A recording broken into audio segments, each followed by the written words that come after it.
ಇವತ್ತು ನನಗನ್ಸುತ್ತೆ ಭಾರತ ದೇಶದಲ್ಲಿ ಮಕ್ಕಳು ಅನಿವಾರ್ಯವಾಗಿ ಅವರ ಭವಿಷ್ಯವನ್ನು ಏನು ತೊಂದರೆ ಆಗ್ತಾ ಇತ್ತು ಕೇಂದ್ರ ಸರ್ಕಾರದಿಂದ, ಇವತ್ತು ಅವರ ಹೋರಾಟದ ಮೂಲಕ ಒಂದು ಪಕ್ಷಾತೀತವಾಗಿ ಯುವಕರು ಅವರ ಹೋರಾಟದಲ್ಲಿ ಜಯವನ್ನು ಕಂಡಿದ್ದಾರೆ.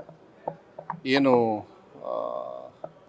ಧರ್ಮೇಂದ್ರ ಪ್ರಧಾನ್ ಅವರು ಶಿಕ್ಷಣ ಸಚಿವರಿದ್ದಾರೆ, ಅವ್ರು ರಿಸೈನ್ ಮಾಡಿದ್ದಾರೆ ಅಂಥೇಳಿ ಈಗ ಮಾಹಿತಿ ಬಂತು.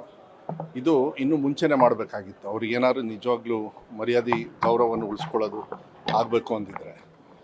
ಆದರೆ ಇವತ್ತು ಯಾರು ಈ ಹೋರಾಟಕ್ಕೆ ಇಡೀ ಭಾರತ ದೇಶದಲ್ಲಿ ಪಕ್ಷಾತೀತವಾಗಿ BJPಯವರು ಕೆಲವರು ಹೋರಾಟ ಮಾಡಿದ್ದಾರೆ, ಅವ್ರ ಮಕ್ಕಳು ಕೂಡ ಅಲ್ಲಿ ಹೋಗಿದ್ದಾರೆ, ಭಾಳ ಬೇಕಾದವರು ಎಲ್ಲರೂ ಕೂಡ ಹೋಗಿರೋದ್ರಿಂದ ಅವರಿಗಿದು ಜಯ ಬಂದಿದೆ.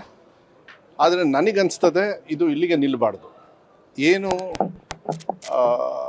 ಜಂತರ್ ಮಂತರಲ್ಲಿ ಮಕ್ಕಳ ಮೇಲೆ ಲಾಠಿ ಪ್ರಹಾರವನ್ನು ಮಾಡಿದ್ದಾರೆ, ಅದನ್ನು ಕೂಡ ಏನು ಮಾತನ್ನು ಕೊಟ್ಟಿದ್ದಾರೆ, ಅವರು ಯಾರ್ಯಾರು ತಪ್ಪಿಸ್ತಿದ್ದಾರೆ. ಯಾಕೆಂದರೆ ಕಾನೂನನ್ನು ಯಾರು ಬೇಕಾದರೆ ಕೈಗೆ ತಗೊಳ್ಳೋದಕ್ಕಾಗೋದಿಲ್ಲ. ಅದನ್ನು ಯಾರ್ಯಾರು ಆ ಮಕ್ಕಳಿಗೆ ಹೊಡೆದಿರೋದಿರ್ಬೋದು, ಗಾಯ ಆಗಿರ್ಬೋದು, ಮನಸ್ಸಿಗೆ ಆಗಿರ್ಬೋದು, ಬೇರೆ ಬೇರೆ ರೀತಿಯಲ್ಲಿ ಅವ್ರಿಗೆ ತೊಂದರೆ ಕೊಟ್ಟಿದ್ದಾರೆ, ಅವ್ರ ಬೇಡಿಕೆಗಳೇನಿದ್ದಾವೆ ಅದೆಲ್ಲದೂ ಕೂಡ ಕೇಂದ್ರ ಸರ್ಕಾರದವರು ಅದಕ್ಕೆ ಸ್ಪಂದನೆ ಮಾಡಿ ಅವರಿಗೆ ಉತ್ತರವನ್ನು ಕೊಡಬೇಕಾಗತ್ತೆ.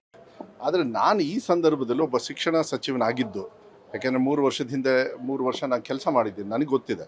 ಯಾಕೆಂದರೆ ಯಾವತ್ತೂ ಅಷ್ಟೇ ಮಕ್ಕಳು ಅವರು ಜೀವನದಲ್ಲೆಲ್ಲ ಓದ್ಕೊಂಡು ಕಷ್ಟಪಟ್ಟು ಓದ್ಕೊಂಡಿರ್ತಾರೆ, ರಿಸಲ್ಟ್ ಬಂದ ತಕ್ಷಣ ಅವ್ರಿಗೆ ಏನೋ ಒಂದು ಭವಿಷ್ಯದ ಮೇಲೆ ಇಟ್ಟಿರ್ತಾರೆ.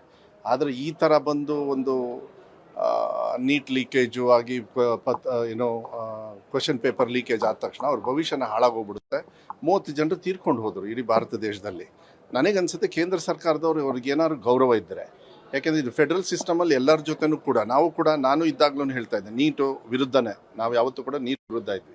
ರಾಜ್ಯ ಸರ್ಕಾರಗಳನ್ನ ಕರಿಬೇಕು, ಎಲ್ಲ ಇಡೀ ರಾಜ್ಯದಲ್ಲಿ ಇರ್ತಕ್ಕಂಥ ಇಡೀ ದೇಶದಲ್ಲಿ ಇರ್ತಕ್ಕಂಥ ಎಲ್ಲ ರಾಜ್ಯದವ್ರನ್ನ ಕರೆದು ಯಾವ ರೀತಿ ನಾವು ಮಾಡಬೇಕು, ಹೆಂಗೆ ಮಾಡಬೇಕು ಅಂತ ಕೇಳಿದಾಗ, ಯಾಕೆಂದರೆ ಇಲ್ಲೆಲ್ಲ ಕೂಡ ನಾವು 3 ಎಕ್ಸಾಮ್ ಮಾಡಿದ್ದೀವಿ, 1 ವರ್ಷ ನಿಮಗೆಲ್ಲರಿಗೂ ಗೊತ್ತಿದೆ, ರಿಸಲ್ಟು ಕೂಡ ಕೊಟ್ಟಿದ್ದೀವಿ. ನಾವು ಎಲ್ಲರನ್ನೂ ಕರೆದು ಮಾತಾಡಿದಾಗ ಅದು ಒಳ್ಳೆ ರೀತಿಯಲ್ಲಿ ಅದು ಉತ್ತರವನ್ನು ಕೊಡೋಕ್ಕೆ ಅನುಕೂಲ ಆಗುತ್ತೆ. ಇವತ್ತು ಇವ್ರು ಕೊಟ್ಟಿದ್ದಾರೆ. ನನಗನ್ಸುತ್ತೆ ಈ BJP ಕೇಂದ್ರ ಸರ್ಕಾರದವರು ಇಷ್ಟು ದುರಾಡಳಿತ ಮಾಡಿ ಒಂದು ದುರಹಂಕಾರದಲ್ಲಿ ಏನಿತ್ತು ಅದು ಈ ದೇಶದ ಭವಿಷ್ಯದ ಮಕ್ಕಳು ಅವರಿಗೆ ಸೊಕ್ಕನ್ನು ಮುರಿತಾ ಇದ್ದಾರೆ ಅಂತ ಹೇಳಿದರೆ ಸಾಕು. ಇನ್ನು ಮೇಲೆ ಅವ್ರ ಡೌನ್ಫಾಲ್ ಸ್ಟಾರ್ಟ್ ಆಗಿದೆ. ಇಲ್ಲ, ಏನಾಗ್ತದೆ ಇಂಥ ಹೋರಾಟದಲ್ಲಿ ಕೆಲವು ಸತಿ ಪಾಪ ಅವರು CJP ಅವರು ಏನು ಹೋರಾಟ ಮಾಡ್ತಾ ಇದ್ರು, ನೀವು ಯಾವುದೇ ಥರದ ತೊಂದರೆ ಕೊಡಬೇಡಿ. ಈಗ ನಿಮಗೂ ಅಷ್ಟೇ ಮೇನ್ ಸ್ಟ್ರೀಮ್ ನೀವೆಲ್ಲರೂ ಹೋದಾಗ ಕೆಲವರು ನಿಮ್ಮ ವಿರುದ್ಧ ಎಲ್ಲ ಘೋಷಣೆ ಹೋಗಿ ನಿಮಗೆಲ್ಲ ಆಚೆ ಹಾಕಿದ್ದು, ಇದೆಲ್ಲದೂ ಕೂಡ ಆಗಬಾರ್ದು ಪ್ರಜಾಪ್ರಭುತ್ವದಲ್ಲಿ. ಅದು ನಿಮ್ಮ ಫ್ರೀಡಮ್ ಇರ್ತದೆ.